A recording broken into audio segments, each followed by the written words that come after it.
Good morning, Fort McMurray, Wood Buffalo, and the rest of the world. You've tuned in to the Mac City Morning Show. I am your host, Elliot Pierre, and we're going to start today's episode off the same way we start every episode off, with a moment of gratitude. I know you could be doing a million other things with your time, and the fact that you're spending with us truly does mean the world to me, so thank you. On that note, Tanner, hit him with the intro.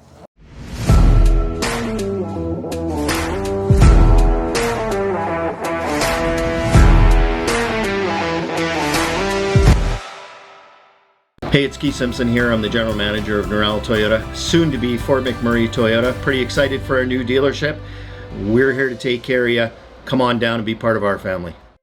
And we are back. Big shout out to McMurray Toyota, our title sponsor for today and every episode. We really do appreciate your ongoing support. As you know, I don't introduce my guests because they can do a better job of that than myself. So, sir, can you please tell everybody at home who you are and what you're about? My name is Shukri Safadi. Recently joined the team in Fort McMurray Toyota Norrell. I just joined actually about 3 weeks ago. Okay. Yeah, I just started the job. I was before that I was like in the barber business. Okay. So I did that for a few years. In the food industry, I did that also in a few years. Okay. And finally, I want to settle down and just relax, you know. Yeah. And this is like a more relaxing job, like, you know. Yeah. Not much pressure. Right. As barbering or any other job, right? Like in the food industry, you're too rushing, go, go, go. Same as barbering, right? Like when you got too much pressure, it's not the best. Too much focusing, you know? Here it's more chill, lay back, relax, and it's pretty good. Great staff. Love, it's nice. It's really happy, actually. It's a great move. I'm very happy with this move. It's awesome. I'm pretty proud of. I'm very proud of being part of the team here in at McMurray Toyota. I've known them for like years and years, especially Keith and the owner. I've known them for years and years, like over 15 years. So you come in here, you almost know everybody. It's it's just much easier. That's when right. you start with somebody, then you don't know anybody. It's tough, like. That's right. You're like, where do I start from? But yeah, you got lucky. Yeah. It's interesting when you talk to people about different careers that they've had in regards to, like, I don't think most people would look at something like being a barber as a stressful job. Yeah. That being said, like, I've spent a lot of time at Thickwood Barbershop with Ali and the boys. Yeah. Just like hanging out. Good buddy of mine, Ali. Yeah. And so, but like when people come in, they want to look good. And like they take their job very seriously. Oh yeah, absolutely. So it's like it would be extremely stressful. Yeah. Especially when they know that's their own profession, and that's their only profession. Then they pretty much have no choice but to like focus on this specific job, when it comes to barbering. But for me, I'm a multi experienced in different things, Like I catch pretty quick in good things. So I used to sell cars like on the side, this and that, so I had a bit of experience.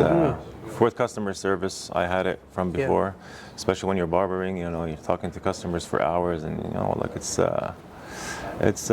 once you have that confidentially, it helps a lot, And you've been in Fort McMurray for a while too, so people almost 20 years. Yeah, so people know who you are. Yeah, absolutely. Right, they know the face. They know they can trust you. Absolutely. Like you've built your reputation. Yes, absolutely. So when it comes to, hey, if you're going to trust me in these other like things that I've done, I sure did. Then like they're going to trust you when they come down here that you have their best interest in mind. 100%. Right? Yeah, I met a lot of people, especially in the barber industry, right? Like you meet a lot of new people.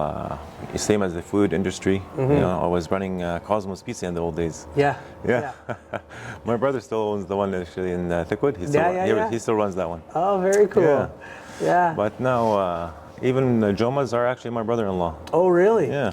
Okay. 73 is my cousin too. Really? Yeah. So you know a little thing I know the whole gang. Pizza. Oh yeah, quite a bit. What's your favorite pizza? Probably vegetarian. I like vegetarian. I don't mind pepperoni, mushroom, green pepper. Okay. That's a good mix right there. Right. It's they call it Canadian plus with the bacon. They add with the bacon. Yeah. As you and. That's my exact pizza order. Yeah. Yeah, that's Tanner's go-to order every time. It's your favorite, eh? Yeah. It's pretty good. Some banana peppers on top would be actually pretty good too. Yeah. If you like spicy. Right. Yeah, other than that, I mean, wings is good. 73 probably has the best wings. They have really good wings. Yeah. The curly fries are great. Yeah. Yeah. But nothing beats the steak. You know, steaks is my favorite. Steak. Yeah, steak is my favorite. What kind? How do you like your steak? Medium. Medium. What type of steak? Like what kind You of go cut? ribeyes. Ribeyes is probably my favorite. Okay. You can go filet mignon as well. Right. That's a pretty. That's the million cuts, right? The millionaire's cut they call it. Yeah, yeah. That's a good one too. But yeah, usually medium. You need some juice in there. You do well done or medium well, it's dry in there, right? Like That's right. you're not gonna. There's no flavor. Yeah. Like really, no. That some people don't like to see the pink in there, like Right. the bloody Yeah. part. But you need that for the taste. Yeah, for sure. Yeah. Right, it's a must. But everybody has their own preference in food, especially. So you're a man who knows how to cook, obviously. I love cooking, especially steaks, though. Yeah, but You're reading my mind. So when you're on the grill, like, what is your like kind of technique? What's your thought? What's your setup when you're cooking a steak? So I always start with I got like a pan fry. So I steer my steaks in a steer pan. Okay. With butter on the bottom. It's like has like a pretty much garlic butter. So I sear it just to when you sear it like this on a pan, the flavor stays inside. You don't lose that flavor. All the seasoning on top, it all preserves it in there as soon as you sear it. It's different than you do it on a barbecue, right? So after I sear it, both sides and then all the way around, Right. and then I go on the barbecue after.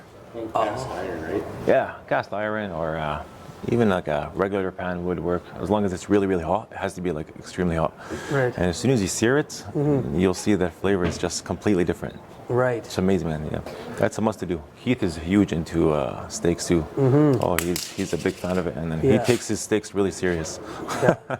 So when you're searing this first, are you doing it on the oven in the house and then taking it outside, or the stovetop, or you have side burner? How? Yeah, side burner. Okay. You sear it. Yeah. As soon as you sear it, just move it straight to the barbecue. Nice. Yeah. So you got the buttery. It's Yeah. nice and juicy. Right. And then you got the garlic flavor in there, which is the most important. And even after you're done barbecuing, Yeah. you can actually, with the garlic butter, you can put a bit of parsley in there, and Okay. you just like give it a few little touches on top of it or around it, Yeah. and just slice and eat, man. Right. Deadly. And what are your sides? Usually baked potato is one of my favorite. Baked potato or baked potatoes. You got some asparagus, broccoli. Those three things are Yeah. top notch with steaks. So are you cooking your steak more often than not, or would you go out for a steak? Because you obviously know exactly how to prepare this sucker. Yeah, I know. I prefer at home for sure. Yeah. I know. To go to the keg, it's a great steak. Yeah. Don't take me wrong, but Yeah. But again, like when you customize your own steak and then you cook it the way you like it, and you can feel it, right? Like Yeah. but just from the feel, you can tell that my steak is just perfect right now. You know? Yeah. So that makes a big difference too. Yeah. Where did your love of food come from? Like, this obviously has to be like deep rooted in like your childhood at some point. Yeah, my father used to be a cook in the old days, and then I used to be in the kitchen a lot.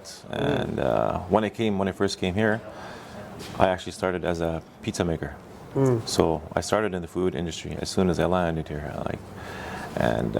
So from that I started to get into like the steaks, especially. Like a lot of people like just chicken, right? Me, I'm not a chicken guy. I don't like chicken much.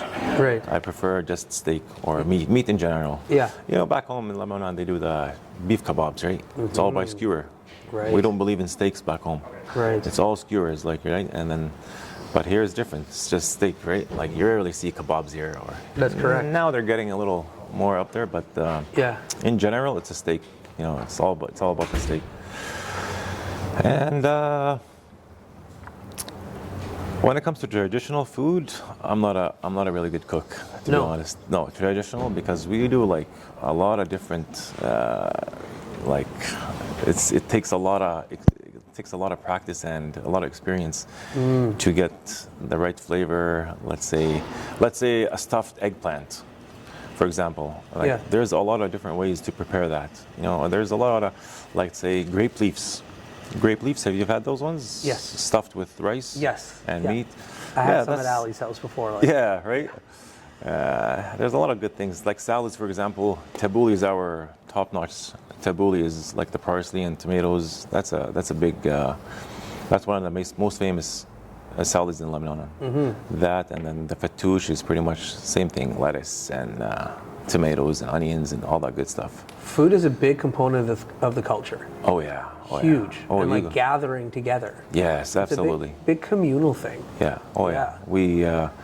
It's a big thing back home. Even if you go to their restaurant back in Lebanon, for example, I'm surprised Ali didn't take you yet. Did he? He didn't take you yet? Oh, he's always trying to take me. I think the thing that has You slowed should. it down is COVID. Yeah, I hear Like you. that I hear really you there. put because we've been talking about it for years, especially with everything like that Ali's doing back there. He's like, man, you got to come check it out. Yeah, man. Same with Mo from Pacific Interior. Okay, yeah. Like he's just like, yo, you got to come back and check Man, out this country. Like, it'll blow your mind. Yeah. Specifically when it comes to restaurants and the restaurants in general. Yeah. Like you sit on a table there and you're at a restaurant, the appetizers alone Yeah.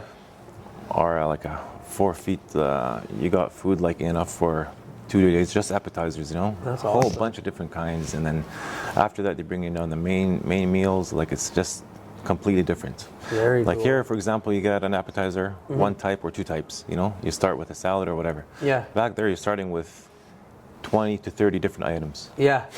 Wild. You know what I mean? Sounds like a dream to me. That's a big difference. Well, listen, Tanner tapped the watch. That means we are out of time. Okay. But before I cut you loose, everybody gets a shameless shout out or plug. So you have For the mic, sure. the camera, the lights. Have fun. Give the shout to my mom and dad back home in Lebanon, which are just got retired from there. Like they just retired. They lived here for about 40, 50 years. I'd like to give them a shout and wish them the best of health and a happy life.